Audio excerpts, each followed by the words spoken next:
안녕하세요. 평범하게 사업을 하면서 치매 어머니를 모시고 살고 있는 중년의 남자입니다. 저는 정말 행운아라고 생각해요. 이렇게 좋은 어머니를 만나 세상의 좋은 부분만 보면서 살아왔거든요. 일찌감치 돌아가신 아버지를 대신해서 가장의 역할을 자처한 저희 어머니는 만약 지금 시대에 태어나셨더라면 재벌 기업 하나는 거뜬히 운영하고 계셨을 겁니다. 그 정도로 능력도 좋고 수완도 좋은 존경스러운 분이었어요. 덕분에 제가 돈 걱정 없이 살아온 것도 있고 결혼할 때 집 걱정 없이 신혼살림을 꾸릴 수 있었죠. 그래서 저는 어머니에 대한 미안함이 굉장히 컸습니다. 얼른 성공해서 꼭 엄마에게 효도를 해야 하는데 그날이 빨리 와야 하는데 하면서 성공할 때까지 효도를 미루고 또 미루고 말았어요. 그때는 저에게 남아있는 시간이 많은 줄 알았습니다. 하지만 효도에도 다 때가 있고 부모님은 자식을 영원히 기다려주지 않더라고요. 그걸 너무 늦게 깨달았어요. 어머니의 치매는 어느 날 갑자기 예상치 못한 순간에 찾아왔습니다. 처음에는 몽유병인 줄 알았어요. 잘 먹고 잘 자던 엄마가 갑자기 산책을 나간다고 가시더니 집으로 돌아오지 않으셨거든요. 설마 길을 잃고 있을 거라는 걸 꿈에도 알지 못한 채로 때가 되면 들어오시겠지 하며 기다리고 있는데 불현듯 초조한 마음이 드는 겁니다. 그래서 바깥에 나가 어머니를 찾기 시작했죠. 공원 한가운데 서성거리는 엄마를 발견하고 달려가 붙잡았어요. 그때 어머니의 표정을 보는데 그 표정이 너무 낯선 겁니다.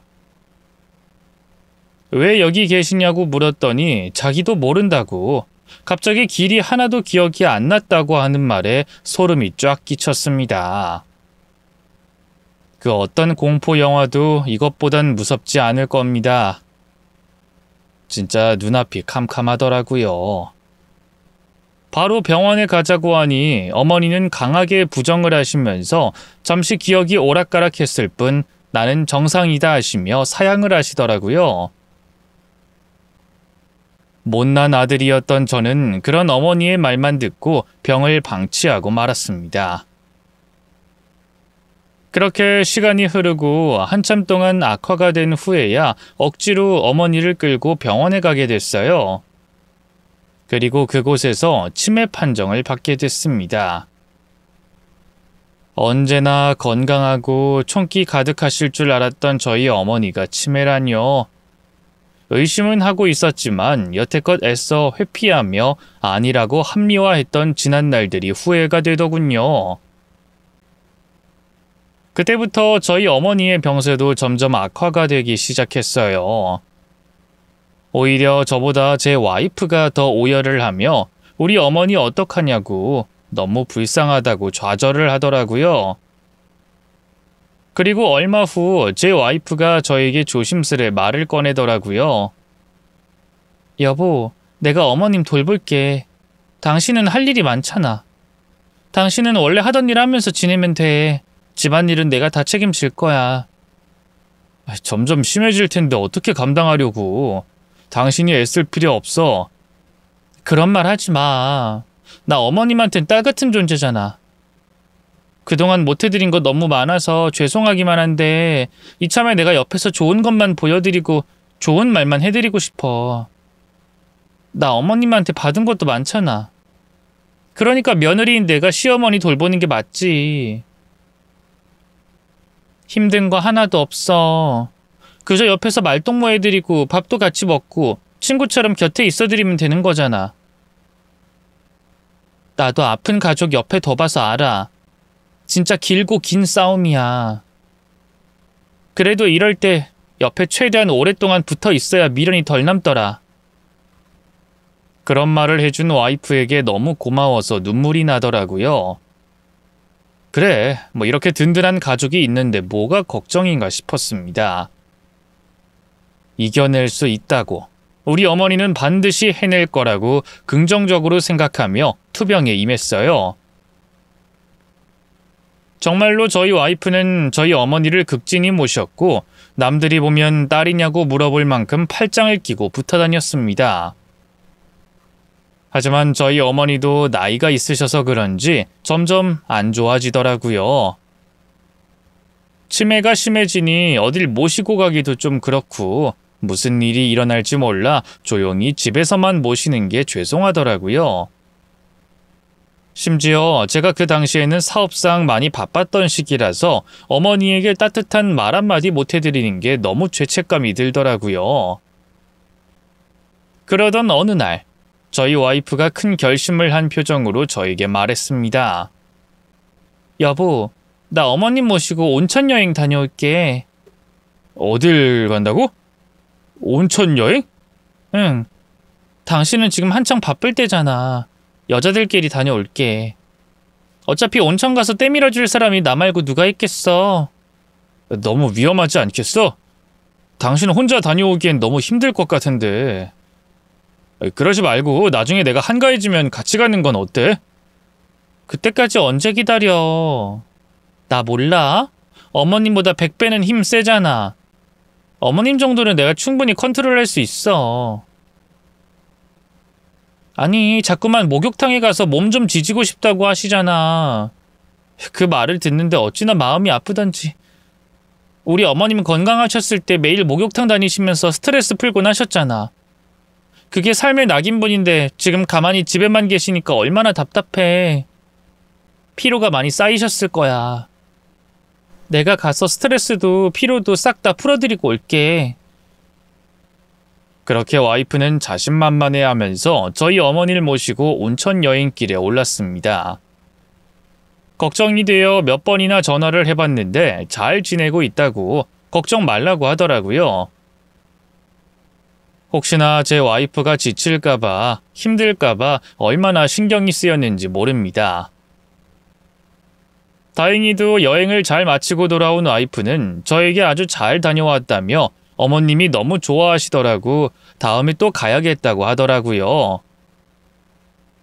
너무 고맙잖아요.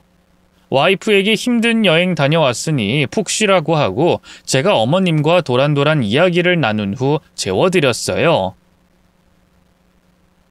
주무시는 걸 확인한 후 돌아서려고 하는데 어머니의 잠꼬대가 들렸습니다. 나 이제 죽을 때가 된 것 같다. 죽여줘. 잘못 들었나 싶어 뒤돌아 어머니를 자세히 보니 코를 골며 주무시고 계시더라고요. 아이, 잠꼬대로 무슨 그런 끔찍한 소리를 하나 싶어 마음이 아프더라고요. 아무래도 아들과 며느리에게 미안해서 그런 생각을 하고 계시는 거겠지. 본인 스스로도 제어할 수 없는 몸 안에서 마음이 얼마나 혼란스러우실지 저는 감히 상상도 안 되더라고요. 그 잠꼬대 이야기를 와이프에게 꺼냈더니 와이프는 눈물을 흘리면서 이렇게 말하더라고요. 우리 어머님 불쌍해서 어떡해.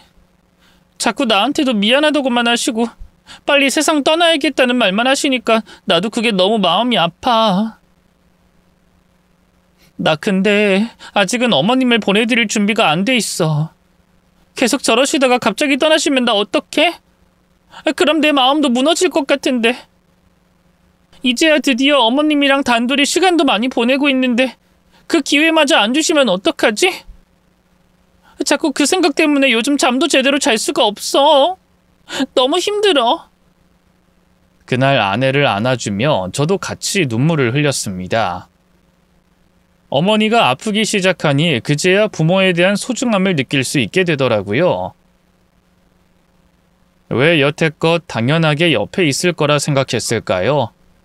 왜 예상한 것보다 훨씬 먼저 떠날 수도 있다는 생각을 하지 못했을까요? 그 이후로 저희 와이프는 후회 없이 어머님과 시간을 보내고 싶다며 저희 어머니를 모시고 이곳저곳 여행을 가기 시작했습니다. 너무 고마운 일이죠. 감사하고 언젠가 보답해야 하는 일이라 생각했습니다. 하지만 그런 여행이 지속이 되니 저희 어머니도 많이 지친 기색을 보이시더라고요. 그게 미련 없이 놀고 와서 지친 건지 아니면 여행이 편하지 않으셨던 건지 저로서는 알 수 없었습니다. 그런데 이상하게 여행을 갔다 돌아오기만 하면 어머니는 늘 끔찍한 표정을 지으시며 잠꼬대를 하시는 겁니다. 어느 날은 여행에서 돌아온 날 제가 어머니에게 물어본 적이 있어요. 엄마, 며느리랑 여행 다니는 거 재밌어? 즐거워? 그래도 며느리가 이곳저곳 모시고 다니니까 좋지? 며느리 잘 만났지? 나중엔 아들이 모시고 다닐게. 그랬더니 어머니는 허공을 빤히 응시하다가 갑자기 저를 쳐다보시며 한 곳을 가리키더라고요. 제 핸드폰이었어요. 그거 좀 줘. 어? 내 핸드폰? 엄마가 이걸로 뭐 하게? 가지고 있게. 이걸로 뭐 할 게 없을 텐데? 찍으려고. 아, 여행 다니면서 풍경 사진 같은 거 찍으려고? 알았어, 엄마. 이건 내가 사업할 때 쓰는 핸드폰이니까 이건 줄 수가 없고, 그 집에 안 쓰는 핸드폰 하나 있거든? 그거 가지고 다녀. 그걸로 좋은 거 많이 찍고 와. 알았지? 어머니에게 핸드폰을 쥐어준 걸 어쩌다 보니 와이프에겐 말하지 못했습니다. 그게 위험한 물건이라고 생각하지도 못했거든요. 하지만 먼 훗날 그 핸드폰으로 인해 저는 아주 충격적인 사실을 알게 됩니다. 저조차도 어머니에게 핸드폰을 쥐어줬다는 사실을 잊고 지냈어요. 그 사이 제 와이프는 어머니를 모시고 종종 여행을 가곤 했죠. 저는 와이프에게 늘 당부했어요. 이참에 바람 쐬러 간 김에 아끼지 말고 펑펑 쓰라고요. 카드도 쥐어주고 현금도 쥐어줬죠. 와이프도 처음에는 이런 거 필요 없는데 하더니 나중에는 부담 없이 쓰는 것 같더라고요. 어느 날 생각보다 카드값이 많이 나와서 보니 죄다 와이프와 어머니가 여행지에서 쓴 것들이더라고요. 그 규모가 생각보다 커서 물어보면 와이프는 늘 우리 어머님이 먹고 싶어 해서, 우리 어머님이 갖고 싶어 해서 하면서 어머니 핑계를 대더라고요. 그 모습이 한때는 귀여웠습니다. 와이프도 스트레스 풀 곳이 필요하잖아요. 어머니랑 여행 간 김에 먹고 싶은 거 실컷 먹고 좋은 호텔에서 묵고 갖고 싶은 거 실컷 사고 돌아오는 것쯤은 제가 충분히 납득할 수 있었습니다. 그러라고 카드를 쥐어준 거니까요. 그때까지만 해도 와이프가 여행지에서 어떤 짓을 벌이고 다니는지 감히 상상도 할 수 없었습니다. 그저 와이프를 믿고 의지했을 뿐인데 어느 날 우연한 계기로 와이프의 실체를 알게 됐어요. 그날도 어머니는 며느리와 밖에서 놀다 돌아와서 또 새근새근 주무시고 있었어요. 그런 어머니를 살피는데 주머니에 불룩한 뭐가 있더라고요. 슬쩍 꺼내보니 제가 예전에 드린 핸드폰이었습니다. 문득 궁금하더라고요. 핸드폰 조작도 제대로 못하시는 분이지만 혹시나 뭘 찍어놓진 않았을까 싶어 그 안을 들여다보게 됐죠. 사진첩을 열어본 순간 깜짝 놀랐어요. 그 안에는 수십 장의 사진들이 가득 담겨 있었거든요. 찍더라도 예쁜 풍경을 담았으리라 생각했지만 그 안에 있는 사진들은 제 예상 밖의 것들이었습니다. 허름한 민박집 풍경을 찍은 사진이 다수 발견됐고 그 외에 짜장면 사진을 비롯한 각종 배달음식 사진에다가 와이프의 뒷모습이 담긴 사진들까지. 늘 저희 어머니 옆에서 팔짱을 끼고 웃으며 걷던 와이프였지만 그 사진첩 안에서만큼은 앞서가던 뒷모습 사진밖에 없었습니다. 그리고 가장 충격적인 건 그 사진 속 와이프 옆에 웬 남자가 있었던 겁니다. 분명 최고급 호텔을 잡아 어머니와 단둘이 스파도 하고 꽃구경도 하면서 즐겁게 보내고 있다고 했던 와이프였건만 사진 속의 상황은 제가 알던 것과는 전혀 달랐어요. 그래놓고 제가 준 카드로 엄청나게 긁고 다녔다는 거잖습니까? 열이 받아서 손이 벌벌 떨리는데 어머니는 또 잠꼬대를 하셨습니다. 괘씸한 것들, 얼어 죽을 것들. 이제야 어머니의 잠꼬대의 이유를 알 것 같더라고요. 어머니는 여태껏 며느리를 통해 호강을 한 게 아니라 고통만 받고 있었던 겁니다. 아들놈은 그 상황도 모른 채 어머니가 며느리를 잘 만난 줄 착각만 하고 있었던 거잖아요. 얼마나 답답하고 억울하셨을까 싶어 눈물이 났습니다. 그때 결심했어요. 이 여자가 저지른 행동들에 대한 증거를 제대로 잡아야겠다고. 그래서 와이프의 핸드폰을 몰래 보기로 했습니다. 뭘 들킨 줄도 모르고 와이프는 누가 업어가도 모를 정도로 잘만 자고 있더라고요. 그렇게 와이프의 핸드폰을 입수해서 비밀번호를 알아내기까지 참 많은 시행착오가 있었습니다. 방향을 바꿔 와이프의 태블릿을 쓴다는 이유로 슬쩍 떠봤더니 태블릿 비밀번호를 알려주더라고요.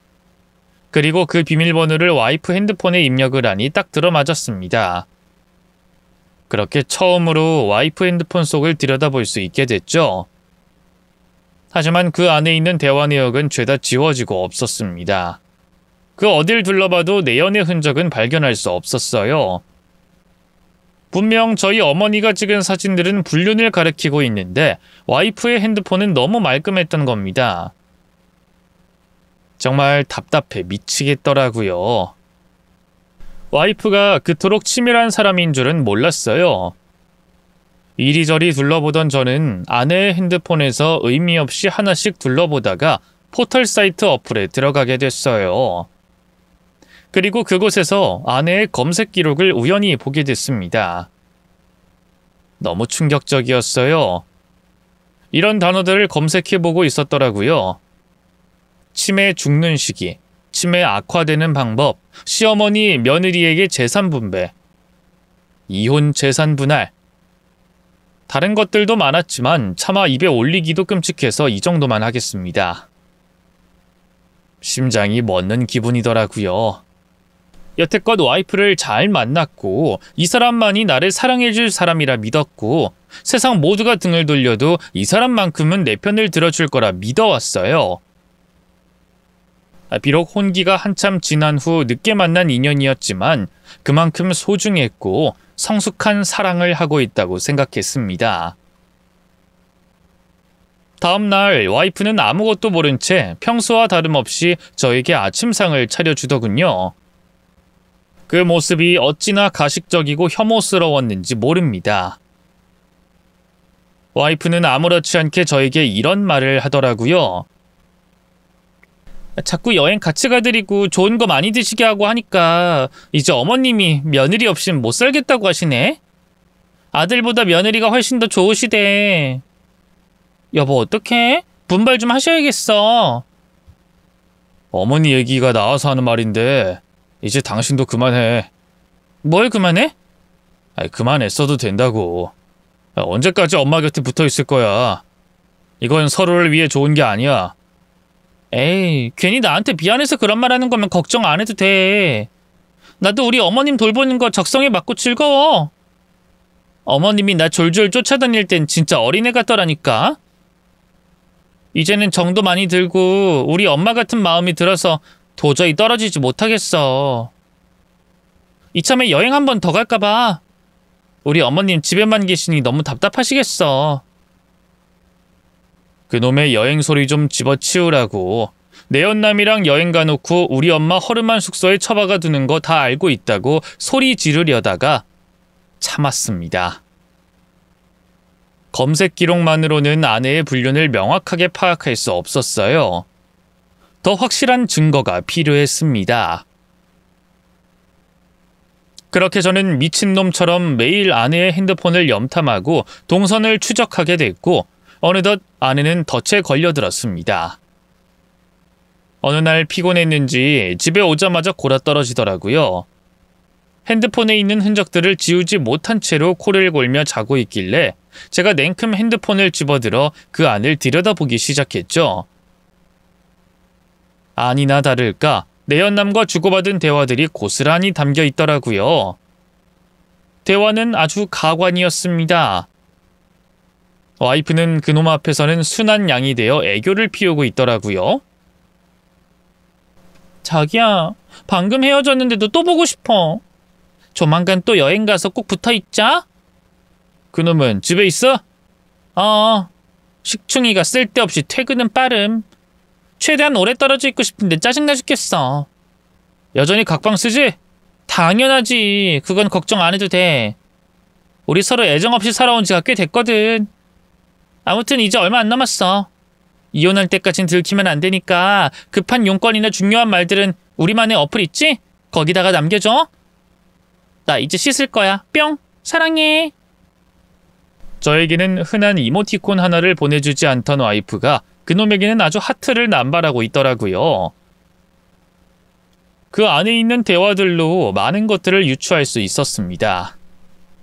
일단 흔히 쓰는 메신저로 대화를 나누는 게 아니라 둘이서만 추억을 쌓을 수 있는 어플 하나가 있더라고요. 그걸 뒤늦게 알게 된 저는 그 어플에 들어가서 모든 민낯을 발견할 수 있었습니다. 일단 여태껏 갔던 여행들은 진정으로 저희 어머니를 위한 여행이 아니었던 것. 온천 여행을 간다고 해놓고 저희 어머니를 온천물에 한 방울도 닿지 못한 채로 허름한 숙소에 계셨던 것. 그렇게 저희 어머니를 방 한 구석에 처박아 두고 둘은 호화로운 호텔을 잡아 수영장도 가고 외식도 하면서 제 돈으로 호의호식을 했던 것. 이를 지켜보던 저희 어머니는 화가 나서 속에 화병이 쌓였고 결국 아들에게 보여주려고 핸드폰을 달라고 한 뒤 사진을 찍으셨던 겁니다. 그걸 알아채달라고 얼마나 속으로 외치고 또 외쳤을까요? 와이프의 목적은 다름 아닌 돈이었습니다. 저희 어머니가 일찍 돌아가시길 바라더라고요. 어머니가 남기신 유산을 제가 받으면 바로 이혼을 해서 재산 분할을 할 생각이었습니다.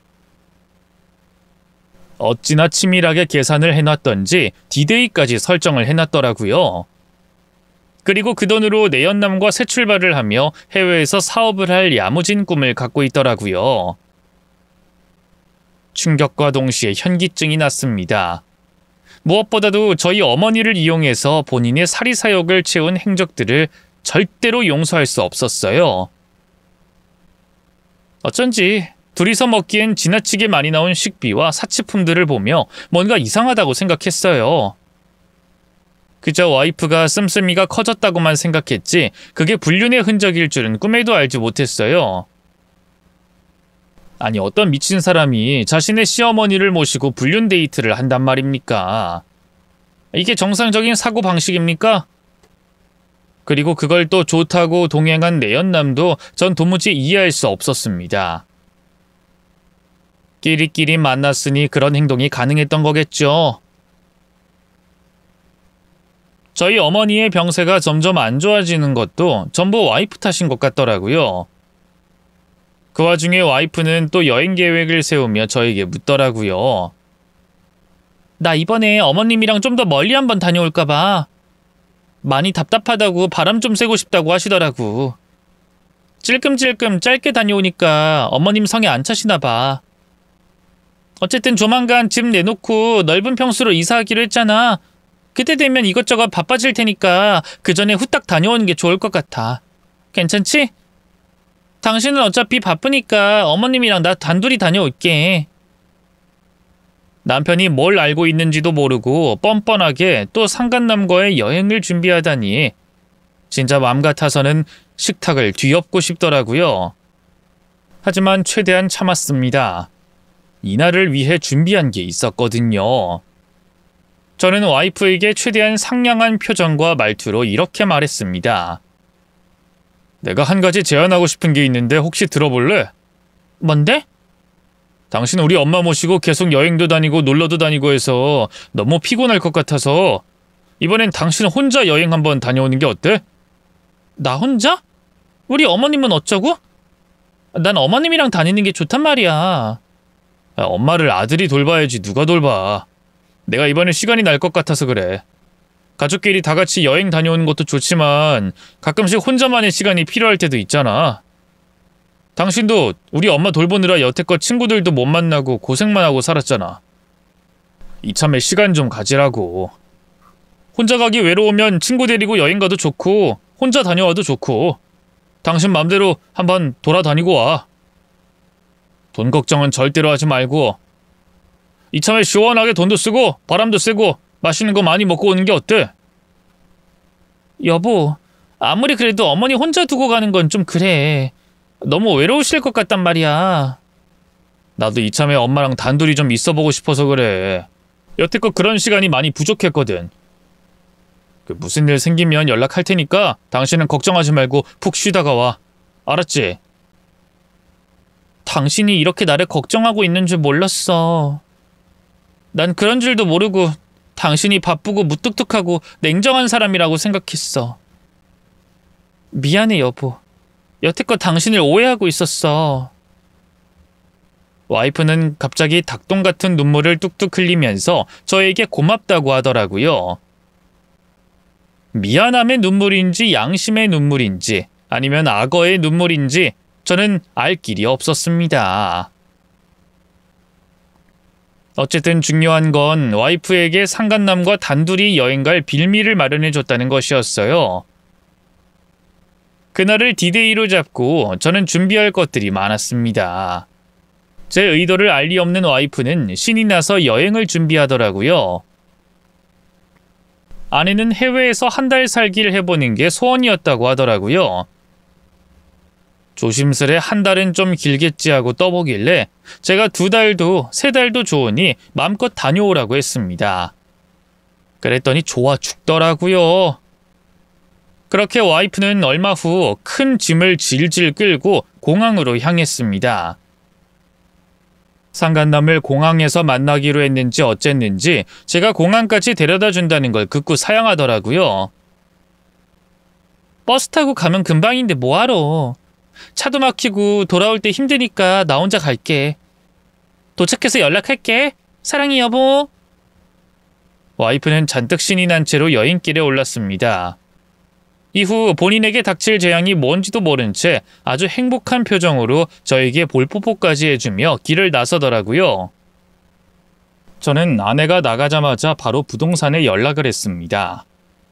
사실 집을 처분하고 다른 넓은 평수로 이사를 가기 위해 알아보고 있었는데 아내의 행각을 알게 되면서 그 계획을 앞당겼거든요. 모든 건 아내가 집에 없을 때 이뤄져야 했습니다. 아내는 하반기쯤에 집을 처분할 계획이라고 알고 있었지만 저는 당장 집을 처분하고 이사를 가기로 마음먹었어요. 어차피 아내 없이 이사갈 곳이니 알려줄 필요 없지 않습니까? 저는 어머니 앞에 앉아서 한참 동안 이 상황을 설명했습니다. 엄마, 이제 며느리는 없다고 생각해. 아무리 정이 들었어도 어쩔 수 없어. 이제 아들이랑 살 거야. 엄마도 이해해 줄 수 있지? 아들이 결정한 거 존중해 줄 수 있지? 어머니는 말없이 고개를 세차게 끄덕이시더라고요. 어머니 입장에서도 속이 시커먼 며느리와 함께 있는 것보다는 전문적으로 케어해주는 분들과 함께하는 게 훨씬 낫잖아요. 어머니의 눈이 반짝이고 있었습니다. 드디어 아들이 내 마음을 알아주는구나. 이렇게 생각하고 계신 것 같아 죄송하고 마음이 아팠습니다. 생각보다 일이 술술 잘 풀렸어요. 아내가 나간 사이 집을 처분하고 다른 곳으로 이사를 가기까지 긴 시간이 걸리지 않았거든요. 어머니가 생활하기 불편함이 없게 동선도 그렇고 생활 반경도 편한 곳으로 옮기고 나니 그제야 안심이 되더라고요. 아내 짐은 차곡차곡 쌓아서 창고 전문 업체에 맡겨버렸습니다. 그리고 저희 집만 홀랑 싸들고 가버렸네요. 그리고 그때부터 저도 일을 좀 줄이고 어머니에게 집중하기 시작했습니다. 사실 저도 할 말이 없잖아요. 아들인 제가 어머니를 케어하지 못하고 아내에게 많은 걸 의지했으니 이런 꼴을 당한 게 아닐까 싶어 그때부터 반성하고 정신을 차렸습니다. 그렇게 이사를 하고 난 후 대충 정리가 끝난 시점에 와이프에게 전화가 걸려왔습니다. 생각해보니 그날이 와이프가 여행에서 돌아올 날이더군요. 아무렇지 않게 전화를 받으니 와이프가 다급한 목소리로 저에게 묻더라고요. 여보, 나 방금 엄청나게 황당한 일을 겪었어. 글쎄 우리 집 비밀번호를 누르는데 번호가 틀렸다고 나오는 거야. 그래서 몇 번이고 눌러보고 벨도 누르고 문을 쾅쾅 두드렸는데 그 안에서 웬 모르는 사람이 튀어나오더라? 그래서 내가 우리 집에서 뭐 하시는 거냐고 물었더니 자기가 이 집 주인인데 나더러 누구냐고 되묻는 거야. 진짜 어이가 없잖아. 그래서 소리를 좀 질렀더니 글쎄 경찰에 신고를 하더라? 그래서 나 지금 집도 못 들어가고 밖에서 덜덜 떨고 있어. 여보, 이게 어떻게 된 일이야? 지금 나 꿈꾸는 것 같은데 무슨 상황인지 설명해 줄 수 있어? 아, 내가 말을 안 했구나. 우리 다른 곳으로 이사했어. 그래서 그 집에 다른 사람이 살고 있는 거지. 뭐? 이사를 해? 나랑 상의해서 집 보러 다니기로 했으면서 왜 갑자기 말도 없이 이사를 하냔 말이야? 내가 지금 얼마나 난처한 상황이었는지 알아? 진작에 말을 해줬어야지. 지금 짐도 무겁고 다리도 아프고 아무튼 말할 힘도 없으니까 얼른 주소 좀 찍어줘. 택시 타고 거기로 바로 갈게. 가서 얘기해. 여기까지 올 필요 없어. 그게 무슨 소리야? 지금 나랑 장난해? 그럼 나더러 어디 가라고? 진심으로 나 지금 너무 힘들어. 주소 좀 알려달라니까? 그래, 그럼 주소 하나 알려줄게. 진작 그렇게 나올 것이지. 아무튼 문자로 바로 넣어줘. 택시 지금 잡을 테니까. 그 주소로 가면 창고 업체가 하나 나올 거거든? 거기서 당신 짐 맡긴 거 찾아가면 돼. 내 짐은 왜 업체에다가 맡기는데? 이제 당신이랑 안 살 거니까. 알아듣게 좀 설명을 해.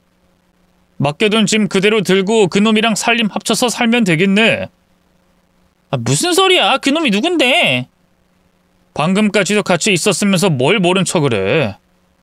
남편 없이 시어머니 없이 내연남이랑 단둘이 그 긴 시간 동안 좋은 시간 보냈으면 이제 현실 파악을 해야지. 언제까지 세상이 당신 뜻대로 움직일 거라 생각했어? 이젠 알려줄게. 더 이상 연기 안 해도 돼. 하고 싶은 거 실컷 하면서 만나고 싶은 남자 실컷 만나면서 살아. 다만 당신 인생에서 나는 좀 빼줘. 참, 오늘부로 카드는 쓸 수 없을 거야. 내가 분실 신청해놨거든. 진짜 아니야. 무슨 이야기를 어디서 들었는지 모르겠지만 진짜 오해고 내가 다 설명할 수 있어. 그러니까 만나. 일단 만나서 얘기 좀 해. 이런 식으로 감정적으로 굳는 건 아니야. 이건 너무하잖아. 누가 감정적인데? 누가 너무한 건데? 그깟 감정 하나 제어 못하고 다른 곳에서 남자 만나고 사랑에 빠지는 것까지는 그럴 수 있다고 쳐. 근데 우리 엄마를 이용하는 건 아니지. 아무리 치매여도 다 생각이 있고 눈이 있고 귀가 있는 분인데 어떻게 그렇게 잔인한 짓을 할 수가 있어? 인형마냥 데리고 다니면서 민박집에 처박아 두고 내연남이랑 데이트를 해? 그거 노인 학대야? 여보, 나 진짜 그런 적 없어. 억울해. 어머님이 말씀하셨어? 내가 그랬다고? 어머님 요새 자꾸 오락가락하면서 헛소리 자주 하시는 거 당신도 알잖아. 그 말만 믿고 나를 집에서 내쫓으려고 했던 거야? 진짜 너무한다. 어떻게 어머님만 바라보고 수발 들고 헌신한 나를 한순간에 내칠 수가 있어? 가만 보니까 당신이 마음이 변한 걸 내 탓으로 돌리는 것 같은데 내 말이 틀려? 여자 생겼니? 이제 나한테 실증 났어? 헌신하면 헌신짝 된다더니 그 말 틀린 거 하나 없네. 이젠 어머님 말만 듣고 와이프를 내쫓겠다 이거야? 증거 있어? 없잖아. 어머님이 하루에 20번도 넘게 거짓말하고 헛소리하는 거 몰라서 그래? 아들이면서 그걸 몰라? 아주 효자납셨네. 어머님이 며느리가 도둑질을 했다고 해도 믿겠어. 내가 증거도 없이 와이프를 내쫓는 비열한 인간이라고 생각해? 내가 여태껏 억지로 참고 또 참았다는 생각은 안 해? 증거는 차고 넘치니까 결단을 내린 거겠지. 이제 당신이 어디서 뭘 하던 상관없어. 우린 이혼하게 될 거고 난 소송을 할 생각이야. 그리고 그놈한테도 상간남 소송할 거니까 위자료나 좀 준비하라 그래. 어차피 그동안 남의 남편 돈으로 호의호식했으니까 위자료 정도는 반납할 수 있는 거 아닌가? 갑자기 이런 식으로 혼자서 독단적으로 결정을 내리는 법이 어딨어? 난 아무것도 몰랐단 말이야. 왜 혼자 오해를 하는 건데? 당신이 대체 어떤 증거를 가지고 있는진 잘 모르겠지만 그거 다 허풍이고 거짓말이야. 적어도 당사자한테 확인은 하고 움직였어야지. 갑작스레 통보를 하면 나더러 어쩌라고. 나한테도 다 사정이 있고 상황이라는 게 있는 건데 왜 물어보질 않았던 거야? 우리 사이에 그렇게도 신뢰가 부족했어? 당신은 진짜 나를 몰라도 한참 모른다. 내가 밖에서 허튼 짓 할 거였으면 어머님을 그렇게 극진히 모셨겠어? 그냥 나 몰라라 내팽개쳤겠지. 내 인생 바쳐가면서 어머님만 바라보고 살았어. 어머님이 나한테 어떤 의미였는지 당신은 모르잖아. 엄마보다 더 가깝고 애틋한 사이야. 그런 우리 사이를 당신이 왜 갈라놓으려고 하는 건데? 이미 이혼 결정 난 내렸고 차근차근 진행할 생각이야. 그러니까 더 이상 변명 같은 거 할 필요도 없고 부정할 필요도 없어. 그저 우린 인연이 아니었을 뿐이고 이젠 각자 인생 살면 그만이야. 뭐가 그렇게 쉬워? 이혼이 쉬워? 우리가 어떻게 만나서 결혼을 한 건지 잊었어? 돌고 돌아 만났잖아. 이제 남은 인생 서로에게 바치기로 손가락 걸고 약속까지 했잖아. 그 약속을 혼자서 깨버릴 거야? 그럼 여태껏 나 고생한 건 어쩌게? 며느리 노릇하면서 어머님한테 헌신한 그 세월은 어떻게 보상해 줄 건데? 안 그래도 그거에 대한 보상 내가 준비하고 있어. 전화 끊어봐. 보내줄 게 있으니까. 와이프는 돈을 원했지만 저는 돈 대신 여태껏 모은 증거들을 싹 다 와이프에게 보내줬습니다. 나는 이렇게 많은 걸 알고 있으니 더 이상 변명하지 말아달라는 시그널이었어요. 충격을 받았는지 그쪽에서도 더 이상 답이 없더라고요. 그렇게 저는 와이프에게 이혼을 통보하고 하나씩 준비를 하고 있었습니다. 솔직히 와이프를 처음 만났을 땐 외모에 반했고 성격에 반했고 마음 씀씀이에 반했어요. 이런 여자가 왜 아직까지 혼자일까? 우리가 인연이 되려고 이렇게 어렵게 만났구나 싶어서 운명적인 만남이라 믿어왔습니다. 하지만 그녀에겐 헤어졌다 만났다 반복하는 남자가 있었고 저와 연애를 하고 결혼식을 올릴 동안에도 그 남자와 저 사이에 갈팡질팡하며 저울질을 하고 있었더라고요. 결국엔 안정감을 주는 남자와 결혼해서 신혼생활을 시작하되 설렘을 주는 남자와 연애를 이어가기로 결심을 했던 걸까요? 처음이야 뭐 어렵지 나중에는 둘 사이에 죄책감도 보이지 않더라고요. 저희 어머니를 학대 수준으로 못 살게 굴어놓고 저한테 보상을 해달라고 하잖아요. 결국 저에게 와이프가 바라고 원했던 건 물질적인 것들 뿐이었습니다. 그게 정말 허무하더라고요. 저는 여태껏 가장이 되었으니 한 가정을 온전히 책임져야겠다는 생각 하나로 열심히 일을 했고 앞만 보며 달렸습니다. 적어도 제 옆에 있는 와이프 또한 저와 바라보는 방향이 같을 거라 생각했어요. 보상 대신 증거를 보내주자 와이프는 한동안 아무런 연락이 없더라고요. 뒤에서 변호사를 알아보고 있는 건지 내연남과 작당 모의를 하고 있는 건지 알 길이 없었지만 어쨌든 그쪽에서도 발등에 불이 떨어진 건 확실해 보였습니다. 어느 날 제가 일하는 곳에 와이프가 직접 찾아왔더라고요.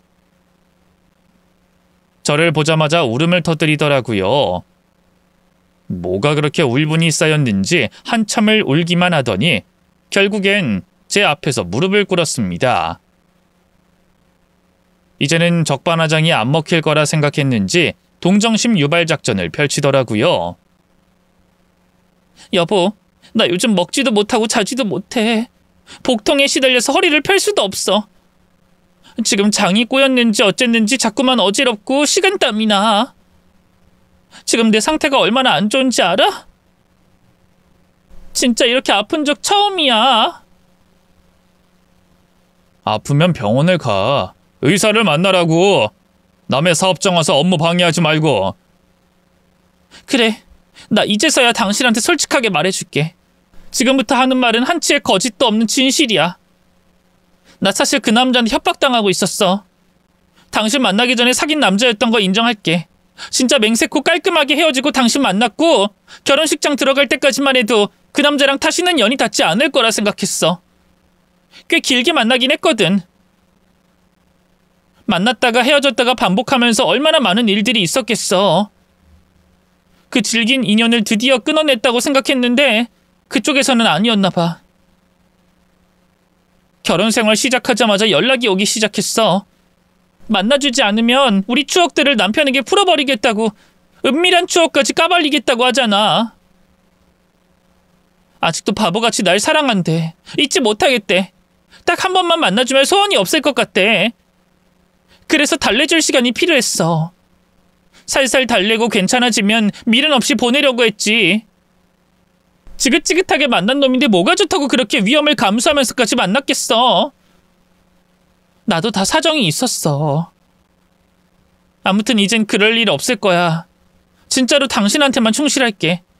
나 이미 그 남자랑 완전히 끝냈어. 불륜을 저지를 거였으면 둘이서 은밀하게 만났어야지. 효부인 척하면서 시어머니 여행지까지 끌고 가서 결국엔 내팽개치고 미래를 경험한 기분이 어때? 스릴이 있었어? 아주 재밌었으니까 몇 번이고 그렇게 반복했던 거겠지. 안 그래? 내가 볼 땐 당신이 더 앞장서서 즐긴 것 같던데. 어머님에 대한 거 그건 내가 진짜 미안하지. 하지만 어머님은 아무것도 모르셨을 거야. 이건 진짜 장담할 수 있어.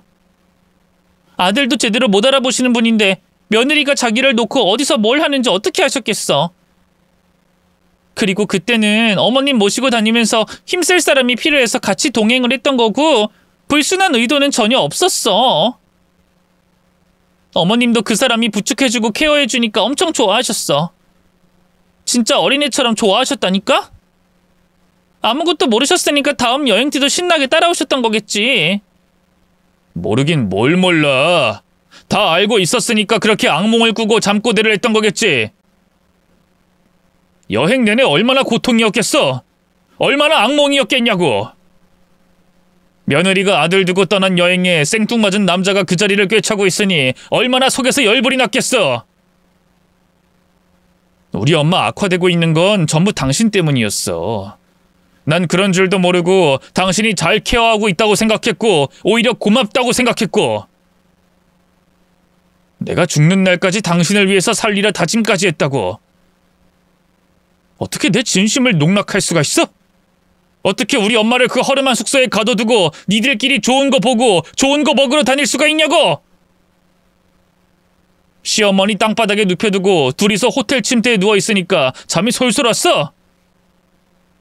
너희 둘은 인간도 아니야. 짐승보다 못한 것들이야. 어머님이 바닥에서 주무시는 게 편하시대. 어르신들 다 그렇잖아. 그래서 일부러 침대 없는 숙박업소 마련해서 눕혀드린 거야. 침대는 죽어도 싫다고 하는 걸 어떡해. 나도 어머님이 좋은 호텔에서 지내길 바랬어. 어쨌든 허름해 보였으니까 내가 미안해. 하지만 내 선에서는 이게 최선이었고 어쩔 수 없는 선택이었다는 것만 알아줘. 바닥에서 잘 수 있는 숙소를 고르다 보니 그렇게 된 거야. 그리고 나도 여행 중에 어머님 잘 챙겨드리려고 엄청 노력했어. 근데 가는 식당마다 입맛에 맞지 않는다고 하시니 내 입장에선 어쩔 수가 없잖아. 그래서 몇 번 배달 음식 시켜드렸고 엄청 맛있게 잘 드셨어. 어머님 입맛 까다로운 거 당신도 잘 알잖아. 나름 괜찮게 하는 곳 알아내려고 내가 얼마나 많이 검색을 했는데. 그래, 당신 입장에서는 배신감 들고 이가 갈리는 사건일 수 있어. 얼마나 열이 받았겠어. 다 이해해. 나도 진짜 제정신이 아니었던 거 인정할게. 하지만 당신이 이혼 선언을 한 순간부터 내 인생이 뒤바뀌기 시작했어. 나한테 가장 소중했던 사람은 바로 당신이었는데 그걸 잠시 잊고 있었어. 이제 정신이 들었으니까 앞으로 어머님 내가 잘 모실게. 아니, 반성도 필요 없고 다짐도 필요 없어. 내가 원하는 건 이혼이야. 그냥 내 인생에서 당신이 빠져주면 돼. 그게 내가 바라는 거야. 당신 혼자 치매 어머님 어떻게 돌보려고 그래? 그게 가능할 거라 생각해? 그래도 집안에 여자가 있어야지. 밥도 해주고 빨래도 해주고 청소도 해주는 부인이 있어야지. 가능하더라. 나 혼자서 다 해낼 수 있더라. 그리고 내가 아들인데 내가 돌봐야지. 그럼 누가 돌봐? 그리고 요즘 돈이면 안 되는 게 없더라. 오히려 지금 우리 엄마 상태가 날로 호전되고 있는 거 알아? 당신이랑 지냈던 시간이 얼마나 끔찍했으면 이젠 매일 웃고 계시더라. 이젠 행복하다는 말씀도 하셔. 가끔씩 기억도 돌아오고 내 이름도 불러주셔. 당신이랑 살 땐 상상도 못했던 일들이 기적처럼 일어나고 있다고. 그러니까 반드시 이혼해야지. 나랑 우리 엄마가 행복하려면 당연히 갈라서야지. 안 그래? 염치 없지만 기회를 한 번만 주면 내가 진짜로 잘할게. 여기서 각서를 쓸 수도 있고 당신이 하라는 대로 다 할 수도 있어. 나 진짜 당신이랑 헤어지면 갈 곳도 없고 기댈 곳도 없어. 나도 모르는 사이 당신한테 많이 의지했나 봐. 당신이라는 기둥이 사라진다고 생각하니까 갑자기 인생이 너무 막막한 거 있지. 우리 진짜 좋았잖아. 서로 눈만 마주쳐도 가슴이 벅차서 눈물을 글썽일 때도 있었잖아. 잊었어? 우리 노후에도 손 붙잡고 다니면서 가장 멋진 백발의 노인이 되자고 약속했잖아. 난 그거 하나하나 다 기억해. 우리 추억이 그렇게 많은데 어떻게 정리를 해? 난 못해. 절대 못해. 그놈이랑 추억이 더 많아서 남편 외면하고 불륜 저지른 거 아니야? 추억이 그렇게 좋을 것 같았으면 그놈이랑 결혼을 했어야지. 왜 나 같은 놈한테 시집을 왔는데? 당신을 더 사랑하니까. 지금도 많이 사랑하니까 붙잡고 있는 거 모르겠어? 나한테 진짜 사랑은 당신이야. 단 한 사람밖에 없어. 내가 이것만큼은 말을 하고 싶지 않았어. 자존심 상하고 좌절스러워서 도저히 입 밖에 내놓고 싶지 않았어. 근데 당신이 자꾸만 나를 사랑한다는 식으로 거짓말을 내뱉으니 나도 할 말은 해야겠어. 내가 가지고 있는 게 증거뿐이었더라면 이렇게 열받지 않았을 거야. 당신을 이토록 증오하진 않았을 거라고. 근데 당신이 직접 손으로 검색한 기록들, 그걸 보고 나니 도저히 당신을 인간으로 취급해 줄 수가 없겠더라. 당신은 우리 엄마가 일찍 죽길 바랬어. 당신한테 시어머니는 그저 재산을 남기고 갈 황금알을 낳는 거위 같은 거였겠지. 그래서 자꾸만 그렇게 연기를 하면서 극진히 모시는 척했던 거지? 그래야 내가 당신한테 고마움을 느끼고 재산을 떼어줄 테니까. 그럼 그 돈 들고 그놈이랑 살림을 차리고 새 출발하면 그만이니까. 난 그냥 당신한테 이용당할 존재였을 뿐이야. 어차피 돈만 실컷 뺏기고 이혼당할 운명이었다고. 난 그냥 돈 벌어다 주는 기계였던 거겠지. 내 말이 틀려? 내 진심을 그런 식으로 모욕하지 마.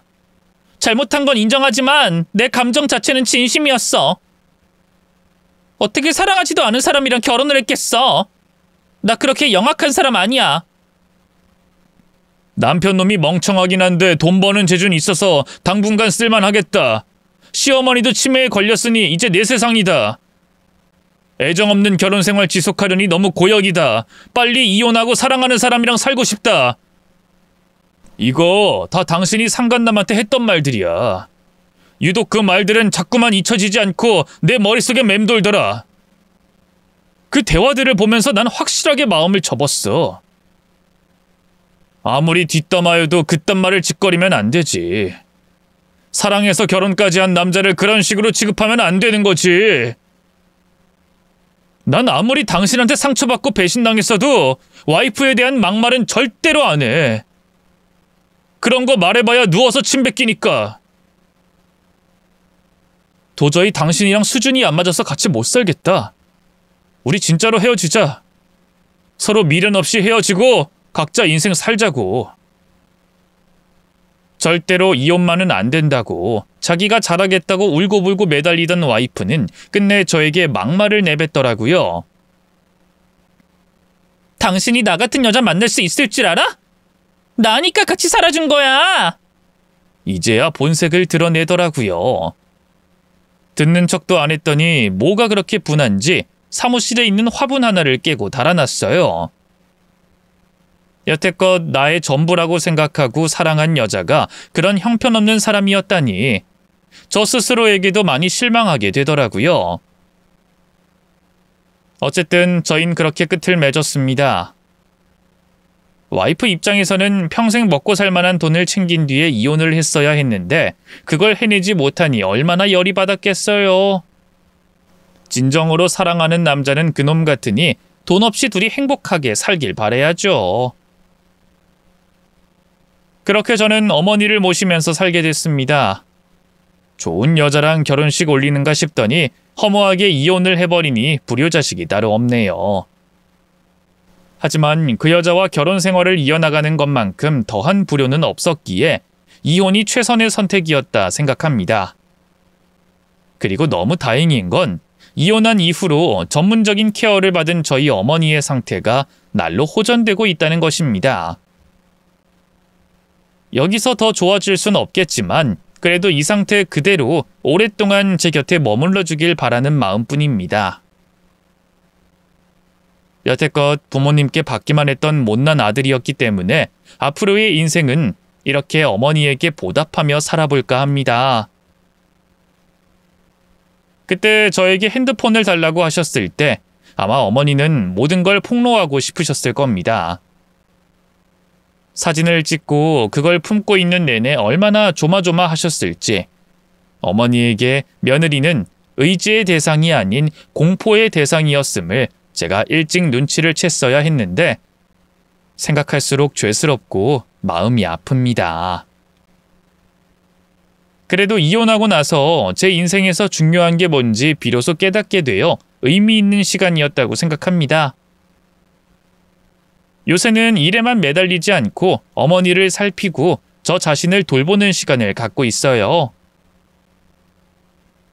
결혼 생활에 실패했다고 해서 인생 자체를 실패한 건 아니잖아요.